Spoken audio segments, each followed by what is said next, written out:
and welcome to this live, another impromptu live.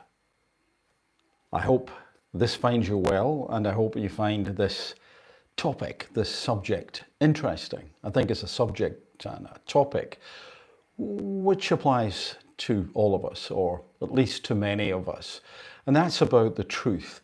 Now, the truth is rather a slippery subject in many ways, which I hope to explain, at least in part, what I mean by that.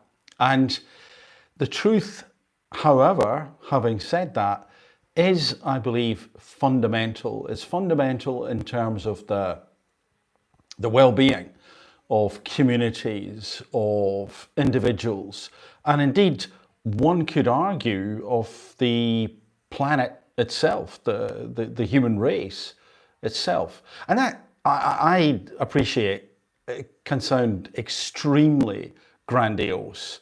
I appreciate it can sound a little bit dramatic and sci-fi movie-ish, but let me explain what I mean by that. Imagine that we didn't have the truth. Imagine that people did not tell the truth. Imagine that we didn't tell the truth about ourselves, because there's truth telling to others and there's truth telling to self.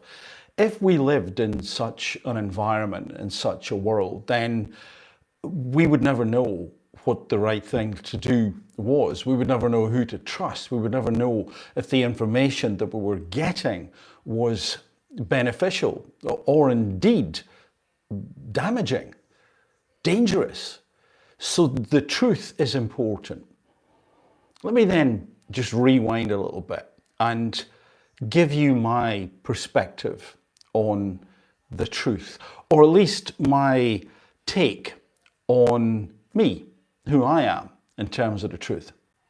I would describe myself as a critical realist, and what I mean by that is that I understand that each and every one of us is likely to have different perspectives, perhaps subtly, perhaps quite markedly.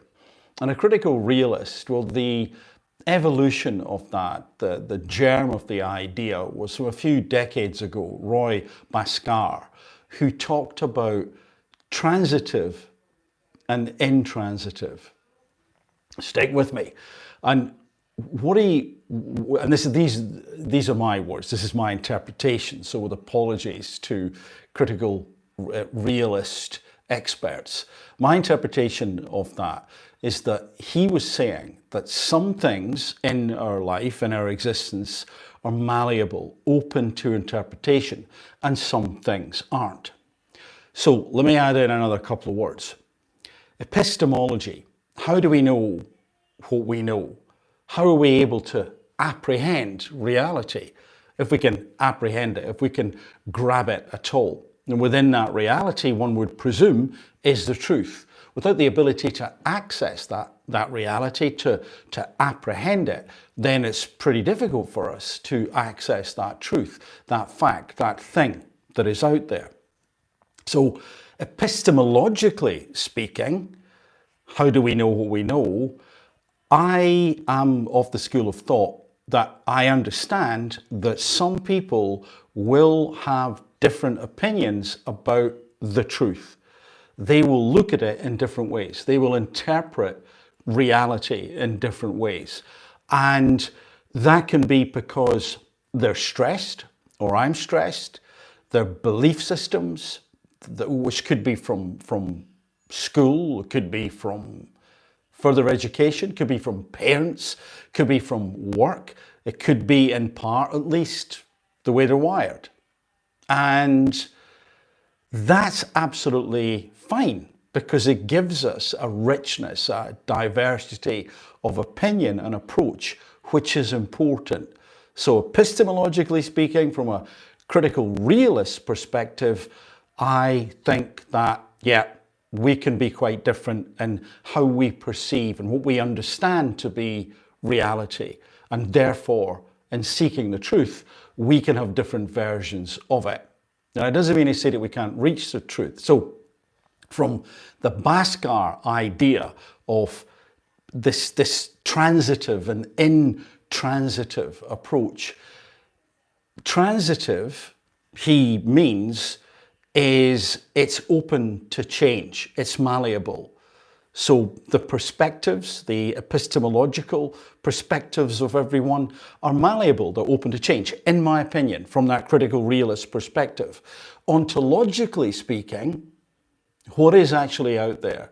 What is the truth? Well, Bhaskar would suggest that that is intransitive. There is a truth that is there. We might not be able to fully grasp it, to fully uncover it, but it is there. And I believe, rightly or wrongly, that there is a truth or truths out there. And our job is to find that truth, to be aware of the biases, the filters, the frames of reference, and how they can impact us and cause us to look at things differently. A great example of that in recent times would be something that I've talked about before, because I think it is such a brilliant example, and that is the dress. Remember the dress that was white and gold or blue and black? And there was such a furore, and people couldn't understand how other groups were seeing this dress so differently from them. I think that was just brilliant in many, many different ways. And of course, it was to do with how the brain was automatically, for most people, deciding whether it was artificial light or it was daylight. If you know about photography, then in a sense you could argue it was a little bit like the white balance. was that on automatic and potentially wrong?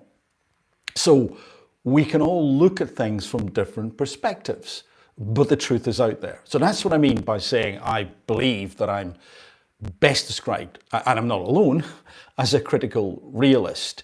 Now, that being said, we have differences of perspective and opinion based on education, beliefs, values, etc., and that the truth is out there and it is important to access that truth. Then how can we help ourselves to find that truth? Well, there's something else that I would put in the mix, and that is the dialectical method. And again, I will explain. I should add that the dialectical method is different from dialectical materialism, which is to do with the sort of Marxist ideology. I'm not talking about that at all. I'm talking about the original meaning of dialectical. So this dialectical method goes along roughly the following lines. And what it suggests is that we understand that we have these different perspectives on the world, but we agree that the truth is important. And I would suggest that the truth is important. And the truth is important because, well, let me come on to that in a little while. So we'll stick with the truth is important.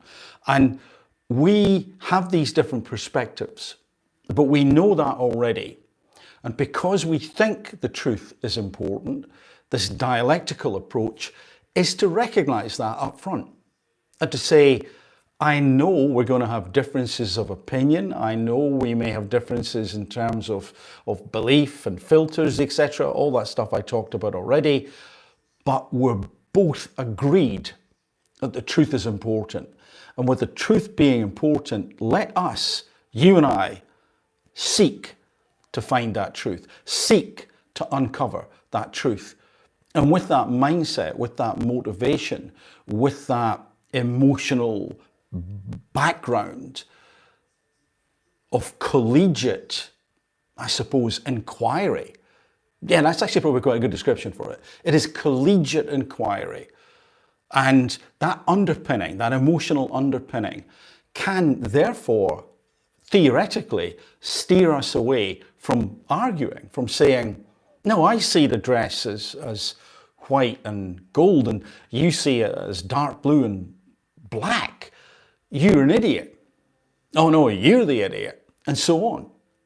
And what that means is, well, it's a bun fight, so we don't get anywhere. But with the dialectical method, then what we can do is we can say, okay, how on earth Could you possibly be seeing it like that?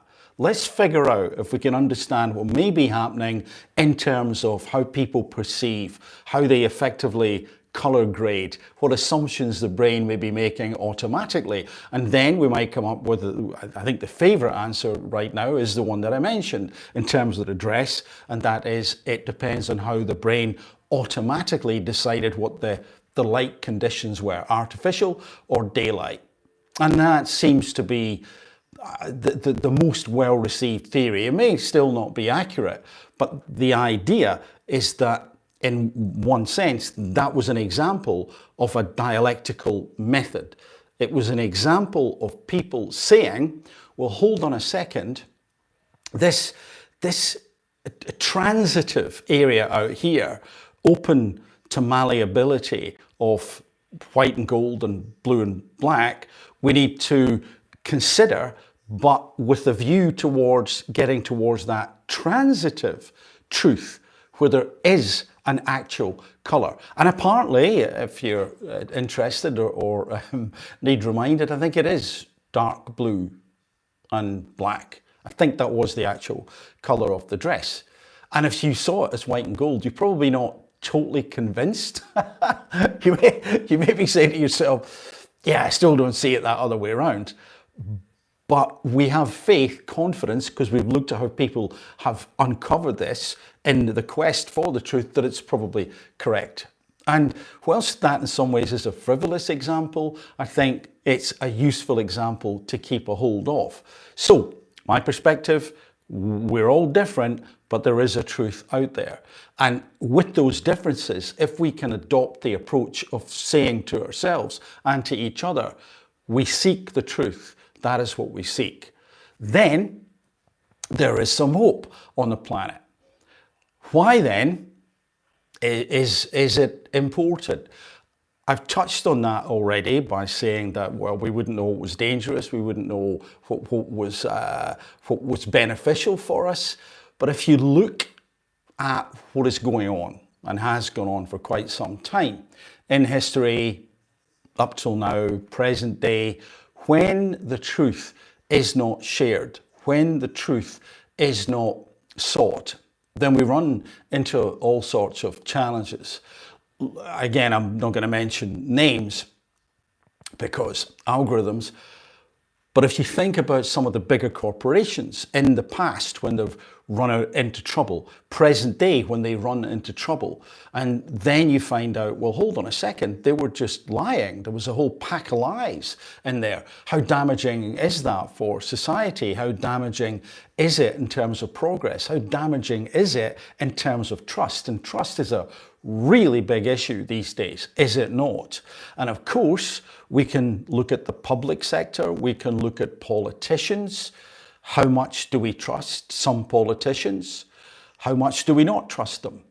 And if that trust is damaged, if we don't consider that they're even remotely thinking about telling the truth, then how unsettling is that? And I would suggest it's very unsettling. I'd suggest it's quite something to feel. It's not a good feeling. It is a feeling which can leave us sometimes despondent, sometimes deciding that actually I'm just going to switch off, which a lot of people have done. They've switched off from politics, they've switched off to a degree from politicians, and that's not healthy. That's not a healthy society. We should feel that there's something that we can say, that we can do to influence. But if we feel also that they're not listening because they're lying all the time, then there is a potential breakdown in society. I'm not saying that it's gotten to that stage yet, but the truth is so important.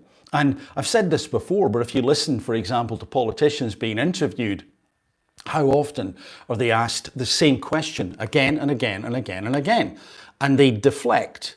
They say something different. They talk about, well, I know you're asking me about Smith and Jones, but let me tell you about Jones and Jones. Oh no, we wanted to focus on Smith and Jones. No, but Jones and Jones, well, they did something over here. No. If we can come back to the question, and then they're asked again, and they don't answer again, and it goes round and round and round. It's hugely frustrating to watch, is it not? And you think, we've become inured to this. We've become accustomed to this stuff. What on earth is going on? How have we reached that stage? And that, you may have guessed, is one of my little hobby horses, one of my pet hates in terms of the politics which exists out there.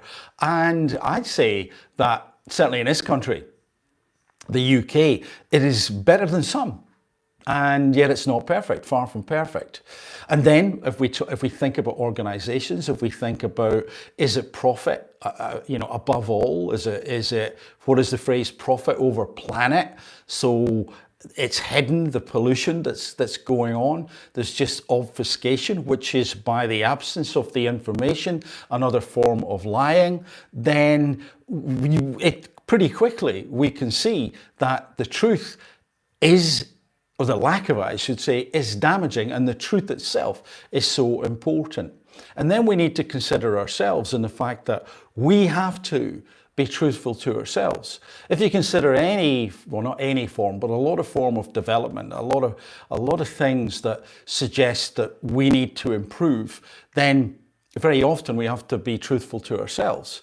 Very often reflection and writing things down and engaging with others and considering how we're acting, a lot of that requires us, for it to be as effective as it can be at least, requires us to be truthful with ourselves, to be honest with ourselves, to not make up stories. And, a classic example, again, I've mentioned this in the past, is that we judge others on their behaviors, but ourselves on our intentions. Although they did that was bad. We don't seek the truth, we label them, and we make up a story about that individual, often negative. The story may be true, but we very often don't know that. But what do we say about ourselves? Well, my intention was to do the right thing. But did you do the right thing? No. Now, maybe there are extenuating circumstances about why we didn't do that right thing, but sometimes there's that area where the intention was there, but we didn't follow it through because some interference got in the way. And it's looking at that interference and saying, truthfully, why did you stop doing it? Well, I guess it was a little bit expedient in that moment for me not to go and do that thing. It was safer not to, even though I knew it was wrong. I decided to go for the money and not go for the moral route. And yeah, I don't like to admit that to myself, but if I'm going to change, I need to admit it to myself if I want to do something differently next time. So truth about ourselves, telling the truth. Can we absolutely ever get to that point where we're totally honest with ourselves? I don't know. I'm sure I'm not. I try and be, but I'm sure I'm not. I'm sure, again, it's work in progress. There are people out there who are, probably, almost certainly. But it's a really important thing to do, because if we're lying to ourselves and we're faced with other lies, then once more, we can never apprehend that intransitive area, that truth, that ontological truth, that thing that we need to know about. And again, if you consider, and I'll just mention it, if you know, then you know, if you look at some of the other corporates, specifically Big Pharma, what are they doing? Have they always been upfront and honest? Absolutely not. And how potentially damaging might that be? How potentially catastrophic could that be ultimately? Why is that the case? Well, like the corporates and like the politicians, money, power, prestige is at play. And also they may be in environments where the culture is them and us and them. So we're here, we're the elite, because we're in the big corporates and we're high up in those corporations, maybe tech, maybe pharma, maybe whatever, or we're in government and we're kind of special and it's okay amongst us. Yeah, we know that that's a lot of nonsense, but we're not going to tell them that. We just tell them the opposite. And that difference, that us and them thinking causes all sorts of problems. It unsettles people. It makes people feel disenfranchised, devalued. Or the elite, well, we know best, so we'll just tell you. But actually we won't tell you, we'll obfuscate, again, what the truth is. And once more, I'm not being specific about any of this stuff deliberately, but once more, what you can imagine, I'm sure, that does is it destroys trust. It destroys, potentially, societal cohesion. And then if you think, well, okay, what do we do about that? And this is the bit that I guess I'm ultimately, or have been heading towards. I think in the first instance, for each and every one of us who cares, it is that work in progress to be as truthful about ourselves, to ourselves as possible. And that could mean getting those critical friends around who are critical not of us, although from time to time they might be, but they're critical to our success. They're critical to our development. They're critical to our understanding of who we are, those blind spots that we may have. And that critical friend can sit down with us, and it is a non-political arena. The agenda of the critical friend or friend is not political. There is nothing hidden. They're not secretly trying to give us an incorrect steer or stab us in the back. The critical friend is there to give us an unvarnished, unalloyed opinion. We may not agree, but it is their truth. It is their perspective. And even if we don't agree, the synthesis, the fusion of where we're coming from, where they're coming from, as often as not, enriches our experience, enriches our understanding of ourselves and our part in the world, in our environment. And that level of information, of knowledge, of awareness, that increase in awareness is, I think, worth its weight in gold. It is gold dust, invaluable in many ways. But a lot of people don't open themselves up to that, do they? They just have yes people around. And when you have yes people around, it becomes an echo chamber. Look at, again, some of the big corporations. They'll close the doors and it becomes the culture. Years ago, it was Enron, you may recall. There's a book I remember. What was it called? What Went Wrong at Enron? And many things, but ultimately the culture was in the middle of it. Well, if he says it's okay or she says it's okay, it must be. We'll just ignore that stuff that isn't quite right, kick the can down the road, pay the mortgage next month.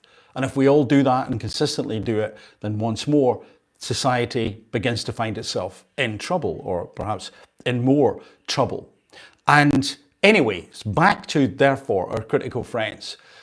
How many politicians do you think, how many of these CEOs, how many NGOs have people in there who are invited in, genuinely invited in, with differences of opinion?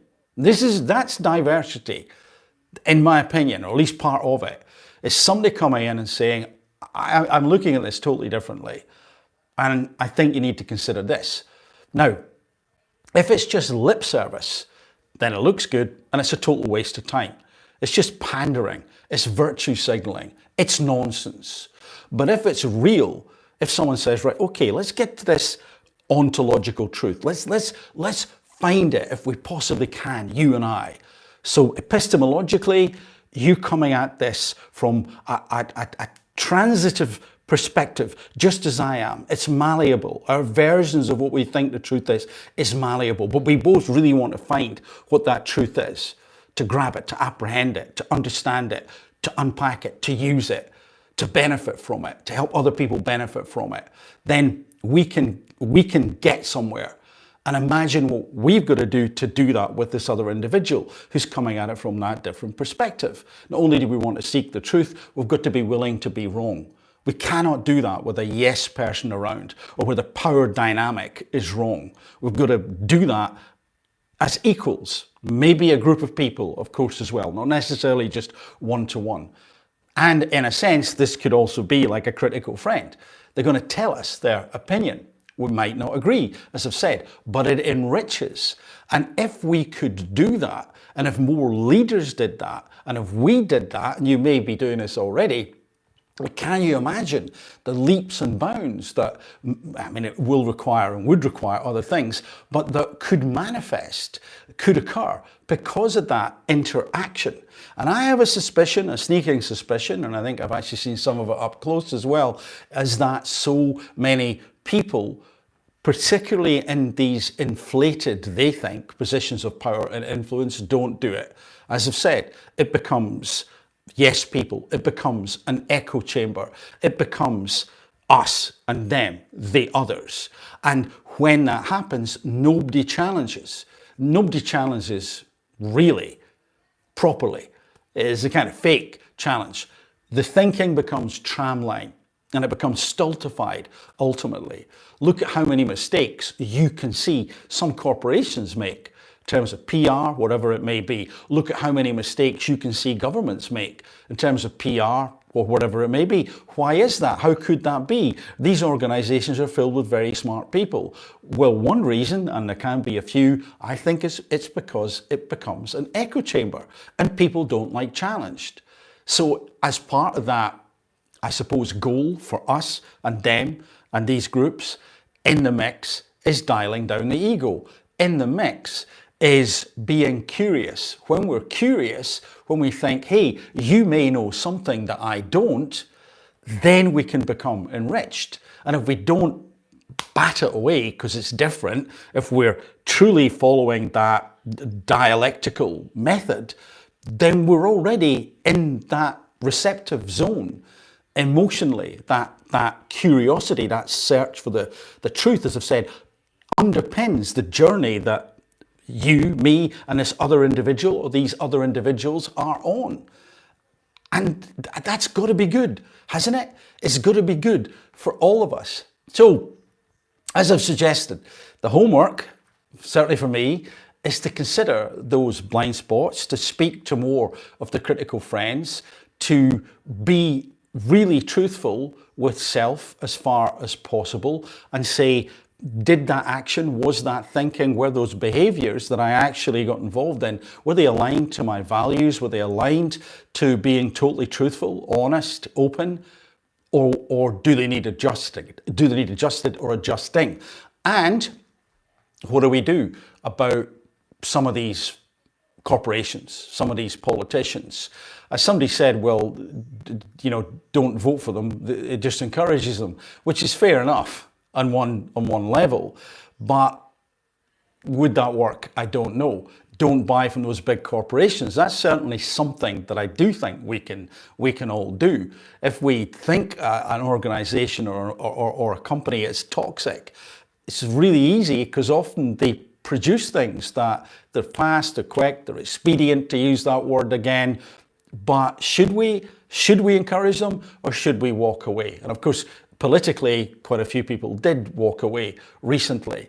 But we should also expect the truth. And I would like to see personally a lot of these organizations and the politicians interviewed neutrally, not by phoning or some phoning so-called reporters in the media. I'd like to see them interviewed, questioned, challenged by people who don't have the agenda of the other side, but have the agenda of the truth, to tease out that which it is that we need to understand, need to know. And we should expect politicians, CEOs, I don't care who they are, to tell the truth and not to evade the answers. Again, we're becoming inured to that. This is insane. Why put up with that? And I appreciate that these leaders and politicians are juggling a lot of stuff, and if they say that, then something else happens over here. Well, sometimes you just got to say it. Sometimes you got to tell the truth. If you then do tell the truth, then I think that I'm not the only person to say this, that all hell can break loose. I mean, it really can. all hell can break loose. And if that is the case, if that happens, then maybe it was meant to happen. Without it, without the truth, there is no progress. We can run away and we can hide, but ultimately, if we do that, we're kind of poisoning ourselves. We're certainly not reaching anything like our full potential. And if we sit back and just normalize people in power not telling the truth, then again, it's toxic. It's absolutely toxic. And if we're working on ourselves, which I believe is the first port of call, then we should expect, demand in fact, that other people are doing the same thing. Now, we don't know for certain that they're working on self, but what we can insist on is that they're not in the echo chambers. And how do we do that if we're not involved in the inner machinations of these organizations or the political machine? We suggest, we ask, we demand that they're interviewed properly. No so-called puffball pieces, for example. And I've said this before, and again, this is hugely consistent to what I'm talking about in terms of the truth. We need to stop living on sound bites. And that's really easy to say and difficult to do. If you look at, well, videos on almost any platform, they not all of them, I hasten to add, but many of them are short. They're pithy, they've got graphics going on, there's edits and cuts, and there's nothing wrong with those. Some of them are hugely enjoyable, but that's not all we should consume. We need to consume longer form discussions, and I've touched on this in the past. That's one of the reasons that I think podcasts are so useful, so powerful, so beneficial, because if you can get two people, sometimes it's more, I appreciate, talking, and they're talking for an hour. And some people are talking for 2 hours, 3 hours, 4 hours, 5 hours. And people tune in, sometimes in their millions to that. Then there is hope. Then there is hope. And if you think about those podcasts, if you think about what is going on, there is, not always, but there is often a dialectical method at play, isn't there? The most successful ones, the most successful interviews, not always, but sometimes, to seek the truth. Sorry, I'm not quite understanding that. Are you saying that?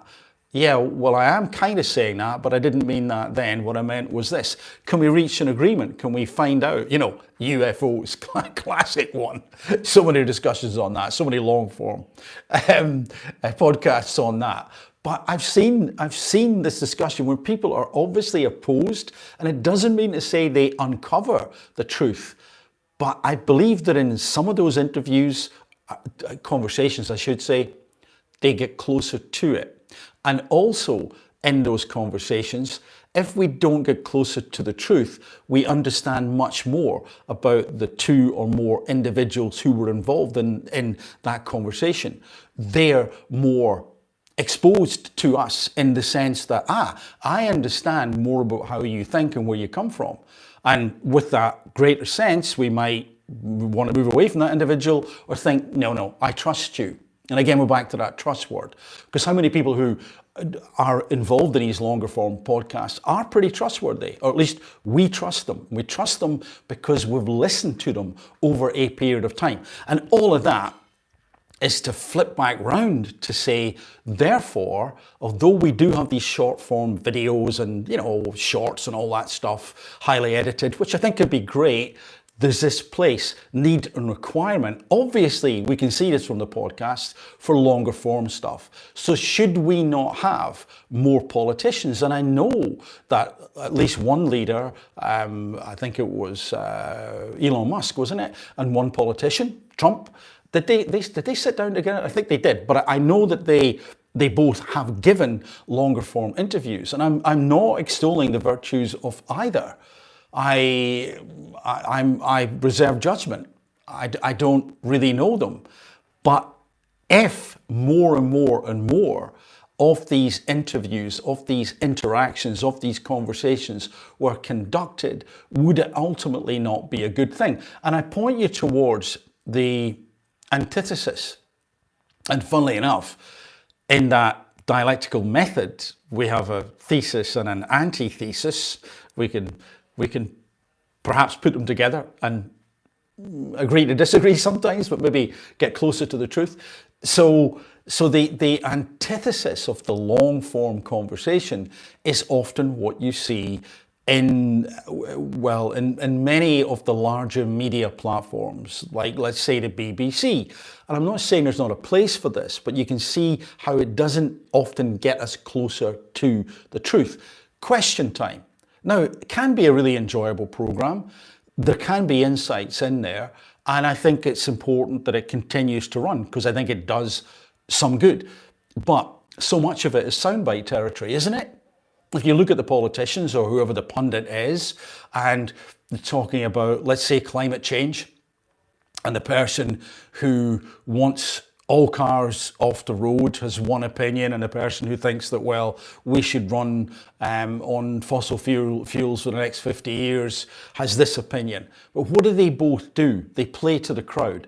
It's a bit gladiatorial. It's a bit bread and circuses. It's a little bit keep them entertained. Because it's like boom, boom, boom, boom, boom. And if we don't do this, then the climate will do that. And we need everything to be electric and solar panels everywhere overnight.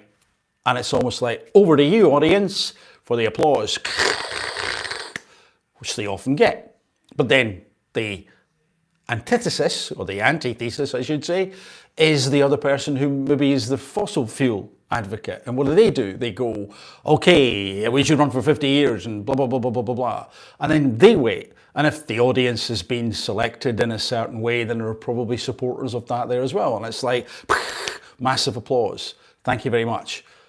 But it's very argumentative, and tempers are raised often on that show.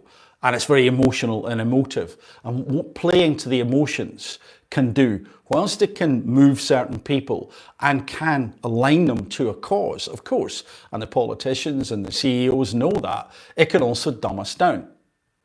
Because we're getting the top line, the top level. And I come back to, I think that's one of the reasons that longer form conversations are really popular with a lot of people, because you get below the surface. And that's why I think that ultimately, if we want to work on self and we demand the truth, or at least getting closer to it from businesses, big businesses, CEOs, and of course politicians, we need them to sit down and talk for longer. And they need to be in an arena which actually I don't think should be challenging. That may sound like, hold on a second, what do you mean? I mean, it shouldn't be filled with jeers and hate, because they'll just get defensive. That's no good. There's probably a place for it, but once more, that's gladiatorial. That doesn't mean to say that I suggest they're interviewed or in conversation with an individual or other individuals who are just going to fawn and fall over and go, oh wow, you're brilliant. They need to be challenged, but it can be done politely. It can be done forensically. It can be done skillfully. And in that way, you're more likely to get the truth come out. And think about it. You just shout at someone and say, I don't like you, it's terrible, blah, blah, blah, blah. What do you think about this? The answer is going to be truncated if it is there at all. But if you're nice, and if you're curious, and if you ask questions, and if you're skillful enough, and if you're paying attention enough to the right things, then you can uncover quite a lot. And I think that, yeah, we need that. I really think we need that. Instead of these sound bites and little mantras that appear, and the little slogans, well, it sort of dumb people down, doesn't it? Or maybe that's the intention, or it has the capacity to do that. So then, in summary, truth, really important for each and every one of us. Society, I think, and cultures, the planet itself cannot function unless we have enough truth in it. So yes, I talked about the truth of self, but we have to understand what is really going on out there. We have to understand what the dangers are, the opportunities, the weaknesses, the threats. I've just done a SWOT analysis. Apologies. Must have been thinking about that a couple of hours ago. I was. That's why you got it. But But it is that type of thing, isn't it? Isn't that what we need? Do we not need the truth? Should we not expect the truth? But in doing it, do we not need to be more truthful with ourselves, if appropriate, and more truthful with other people? And as I said, when we tell the truth, when the truth comes out, then all hell can break loose. And if you decide to go down the route of the road less travelled, to name a book, I think, then it can be harder. Then it means that there will be the slings and arrows of outrageous fortune, maybe more than would normally be there. In fact, probably would be more than would normally be there. And if that's the case, then we have to recognize that we're doing good. We're doing good out there when we seek and tell the truth. And when we seek and tell the truth, for some people in some situations, we increase a level of trust. And I think that trust is so important in business, with politicians, in societies and communities. With trust, well, that can help cement friendships. With trust, it can help cement understanding and be more accepting of differences. And I think a lot of that comes from the truth, which at the moment, as I look around, seems to be in quite short supply out there with some of the people in the media, with some of the politicians. And I don't know about you, but I think it's time for change. Anyway, if you've listened to this so far, thank you very much.